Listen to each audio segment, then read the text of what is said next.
Hello, and welcome to our thought-provoking podcast. Today, we will be exploring the theme of decoupling or de-risking supply chains from China. I'm your host, Stefan, and joining me is my co-host, Sarah. Thank you, Stefan. This is such an intriguing and timely topic. The COVID-19 pandemic has certainly shed light on the vulnerabilities of global supply chains, especially those heavily reliant on China. With disruptions in production and distribution, many businesses and countries are now questioning the idea of decoupling from China. Absolutely, Sarah. The term, decoupling, refers to reducing dependence on China by diversifying supply chains and sourcing from multiple countries. On the other hand, de-risking focuses on minimizing the risks associated with relying too heavily on a single supplier. Both concepts aim to create resilience in the face of unexpected events like the pandemic. But the question remains, is it possible to decouple or de-risk supply chains from China? This is a nuanced issue with various factors to consider. On one hand, China has an extensive manufacturing base, skilled labor force, and established infrastructure, making it challenging to find alternatives that offer similar capabilities. That's true, Sarah.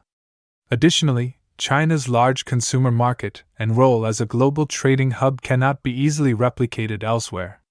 Furthermore, the integration of supply chains across countries is complex, involving numerous contractual agreements, logistical considerations, and financial investments.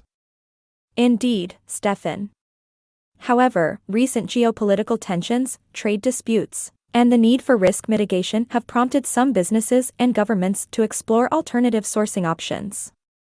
For example, countries like Vietnam, India, and Mexico have seen increased investment as potential manufacturing alternatives to China. Nevertheless, Sarah, it's important to recognize that completely decoupling from China is not feasible for every industry or business. Some sectors have established deep-rooted relationships and interdependencies that would be challenging to sever. Instead, a more gradual approach might involve reducing reliance on certain critical goods through diversification.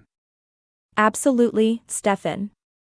Ultimately, the decision to decouple or de-risk from China will depend on the specific circumstances and priorities of businesses and countries. It will involve careful analysis of costs, risks, and alternative supply options. Exactly, Sarah. Decoupling or de-risking supply chains from China is a complex and thought-provoking issue that requires a comprehensive understanding of the benefits and challenges involved. As this global debate continues to unfold, it will be fascinating to see how businesses and countries navigate this path to create more resilient supply chains. Well said, Stefan. Thank you for joining us on this insightful podcast episode. We hope it has given you some food for thought. Until next time, stay curious and keep questioning.